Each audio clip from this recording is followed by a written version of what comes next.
प्रश्न संख्या 15 से 17 दिए गए परिच्छेद पर आधारित हैं। परिच्छेद में भारत में स्थापित किए गए विभिन्न प्रकार के न्यायाधिकरणों के बारे में चर्चा की गई है, उनका गठन, उनके गठन की वैधानिकता, उनके स्वरूप इत्यादि के बारे में, और इस बारे में सर्वोच्च न्यायालय द्वारा जारी किए गए, द्वारा निर्णित किए गए दिशा निर्देशों के बारे में। तो हम प्रश्न संख्या 15 पर आते हैं।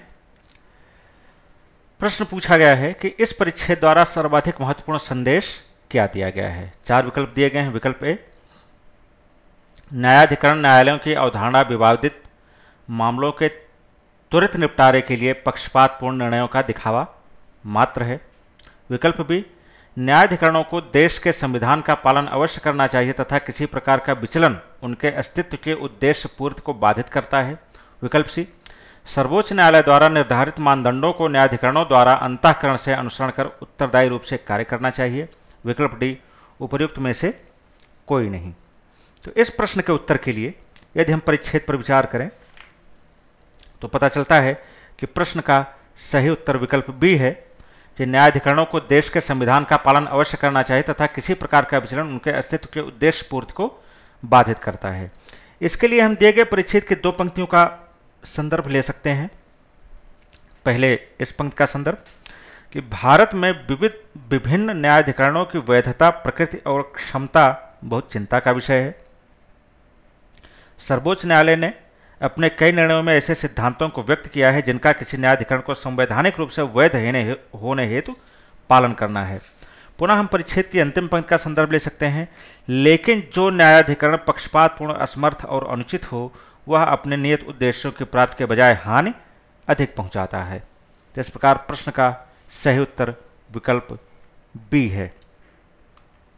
अगला प्रश्न, प्रश्न संख्या 16। 2 कथन दिए गए हैं और प्रश्न आपसे यह पूछा गया है कि दोनों कथनों में से कौन सा कथन सही है, या दोनों ही कथन सही, या दोनों ही कथन सही नहीं है। पहला कथन, न्यायपालिका और विधायिका हमारे संविधान के 2 स्वतंत्र स्तंभ हैं। कथन 2, विधायिका न्यायालयों से न्यायाधिकरणों को शक्ति हस्तांतरण का समर्थन करती है, लेकिन इन न्यायाधिकरणों को संवैधानिक बनाने में टाल मटोल करती है। तो इस प्रश्न के उत्तर के लिए परिच्छेद पर विचार करें तो पता चलता है कि दोनों ही कथन सही हैं, अर्थात विकल्प सी सही उत्तर है। इसके लिए हम क्रमशः परिच्छेद की इन पंक्तियों का संदर्भ ले सकते हैं कि संविधान की आधारभूत संरचना का एक भाग स्वतंत्र न्यायपालिका और शक्ति पृथक्करण के मूल सिद्धांत खतरे में है। और पुनः हम इस पंक्ति को देख सकते हैं कि फिर भी विधायिका द्वारा इन संवैधानिक सिद्धांतों के अनुकूल विधि निर्माण में अल्प प्रयास किए गए हैं। इसके बजाय, जैसे कि माननीय न्यायाधीशों ने टिप्पणी की है, सरकार इन दृष्टांतों में चोरी छुपे और मौनव्रती रही है, जबकि न्यायाधिकरण न्यायिक शक्तियां हड़प रहे हैं। तो पता चलता है कि प्रश्न का सही उत्तर विकल्प सी है, अर्थात दोनों ही कथन सही हैं।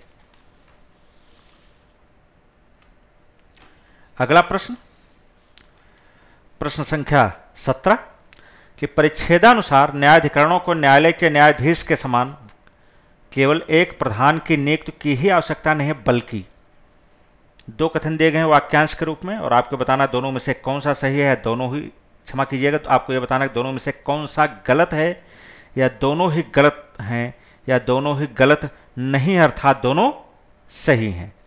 तो पहला वाक्यांश या पहला कथन इस प्रकार है कि मामलों के निपटारे हेतु न्यायालय की कड़ी प्रक्रिया का भी अनुकरण करने की आवश्यकता है। दूसरा कथन कि संविधान के मानदंडों का पालन और सर्वोच्च न्यायालय के दिशा निर्देशों को मानने की भी आवश्यकता है।